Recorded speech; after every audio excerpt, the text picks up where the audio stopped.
Hi friends అందరికీ ఈరోజు ఏసయ్య అమ్మలక్కల ముచ్చట్లు పార్ట్ 1 చూద్దాం. ఆంటీ మొదలు పెట్టావు. ఒకరోజు ఈయన వెళ్ళిపోయారు, నా వంట అవ్వలేదు, భుజమే చేసాడు వచ్చి. చూసుకో, భుజమే చేసాడంటే కబుర్లు చెప్పనుకో, లేకపోతే కమ్మని విందు ఆస్వాదించడానికో. అంటే రామ్మా, మీ ఆయన వెళ్ళిపోయాడుగా, పిల్లలు వెళ్ళిపోయారుగా, మాట్లాడుకుందాం అన్నాడు. అలవాటు చేశాగా. ఇప్పుడు మీ ఆయన మీ పిల్లలు బయటికి వెళ్ళిపోతే వస్తారా? మీ ఒక్కరుంటేనే వస్తారా? ఏ వాళ్ళుంటే రారా? వచ్చింది ఏది ప్రభువో లేకపోతే ఎదురింటి ప్రభువో. అవి ఉండు ప్రభా, ఇవాళ వంట అవ్వలేదు అన్న. వంట అవ్వలేదంటే చూసారా, ఉండు ప్రభువా వంట అవ్వలేదు, మూతి చూడం ముందే అట్ట తిప్పుతుంది వచ్చి. ఉండని 2 దూతలను పంపించాడు. అలా చాలా 2 దూతలను పంపించి వంట చేస్తుంటే మీ ఇద్దరు కబుర్లు చెప్పుకుంటున్నాం. అంత ఇది ఏమొచ్చింది అంటే అంత ఖాళీగా ఉన్నాడు మీ ప్రభు?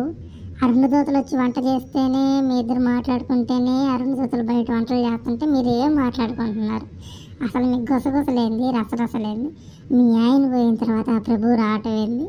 ఈ మధ్యలో మాకు గోలేంది. అసలు యాడ్ నుంచి వస్తారా మీ అందరూ? అసలు మధ్యలో అయితే ఉండు ప్రభు వంట అవలేదని మూతి తిప్పుతుంది చూడు. ఇది ఏంటిరా మీరు ఇట్టున్నారు? అసలు ఆమె చెప్తే చెప్పింది. ఆమె ఎదురుగా చూస్తున్న గొర్రెలు ఉన్నారు. మరి ఈ గొర్రెలకి మీకన్నా కొంచెం బుద్ధి అన్నా లేదంట.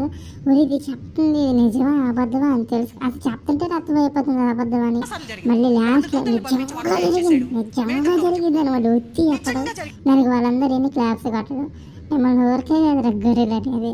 మరి చూస్తుంటే బాకీ ఇది రాసాం, లైవ్ లో చూసాం, మీకెట్ట జరుగుద్ది అయిందిరా.